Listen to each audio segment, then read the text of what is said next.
एक रात गांव के जमींदार के घर में चोरी हो जाती है। चोर घर का सारा सोना चांदी और पैसा लेकर भाग जाता है।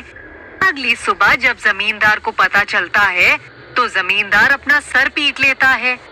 जमींदार पुलिस स्टेशन जाता है और अपनी रिपोर्ट लिखवा कर आता है। पुलिस सारे गांव में पूछताछ करती है लेकिन उन्हें कुछ भी नहीं पता चलता। जमींदार बहुत ही बुरा और बेईमान आदमी रहता है, इसलिए गांव वाले खुश हो जाते हैं कि अच्छा हुआ उसके घर में चोरी हुई। जमींदार को गांव वालों पर ही शक रहता है कि गांव वालों में से ही किसी ने उसके घर में चोरी की है।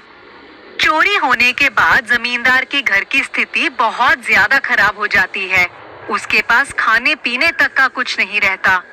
लेकिन जमींदार देखता है कि जब से उसके घर में चोरी हुई है तब से गांव वालों की स्थिति सुधरने लगी है।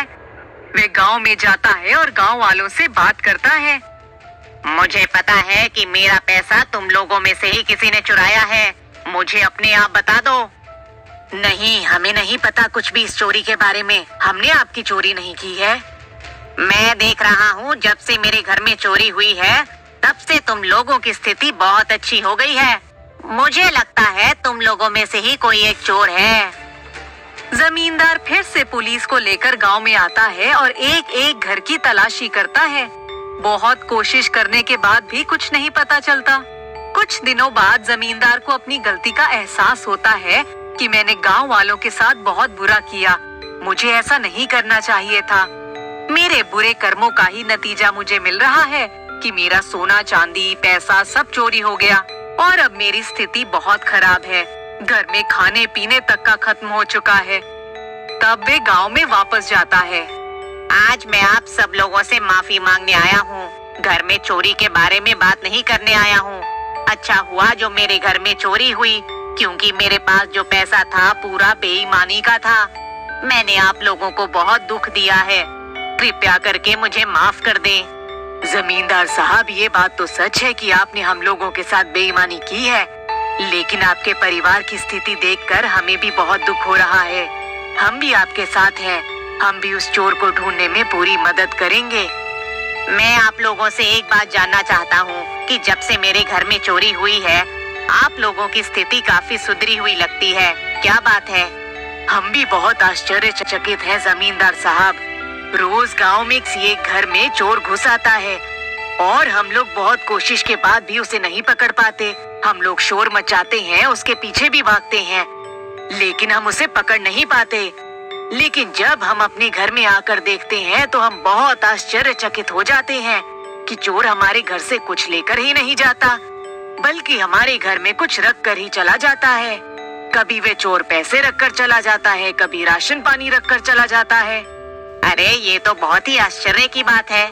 कुछ दिनों बाद जमींदार की स्थिति और भी ज्यादा खराब हो जाती है। उसकी स्थिति भी गांव वालों जैसी ही हो जाती है। उस दिन उसके पास ना तो खाने को होता है और ना ही पैसा होता है। तभी अचानक उस दिन रात को 2 बजे उसे कुछ आहट सुनाई देती है। उसे लगता है चोर दोबारा उसके घर में घुस आया है और वे लाठी लेकर उसके पीछे भागता है, लेकिन चोर निकल जाता है। वे उसे पकड़ नहीं पाता। वे घर वापस आकर देखता है तो आश्चर्यचकित हो जाता है। घर में कुछ पैसे रखे होते हैं और खाने का सामान रखा होता है।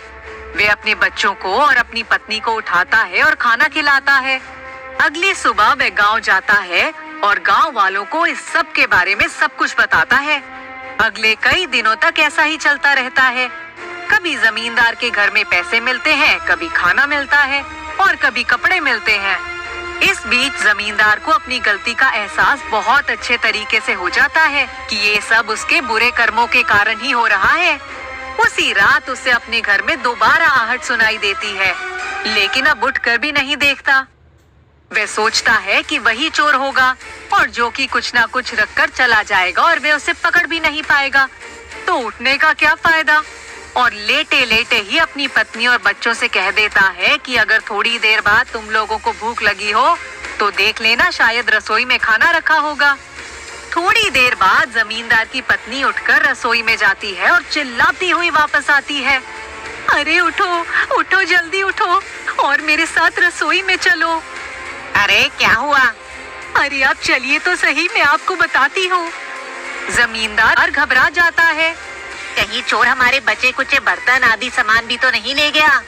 अरे नहीं, आप मेरे साथ चलो तो सही। जमींदार अपनी पत्नी के साथ रसोई में जाता है तो देखकर दंग रह जाता है। रसोई में उसका सारा चोरी हुआ पैसा और सोना चांदी रखा हुआ होता है। जमींदार और उसकी पत्नी की आंखें फटी की फटी रह जाती है। अरे ये क्या, ये तो हमारी पाई पाई रखी हुई है।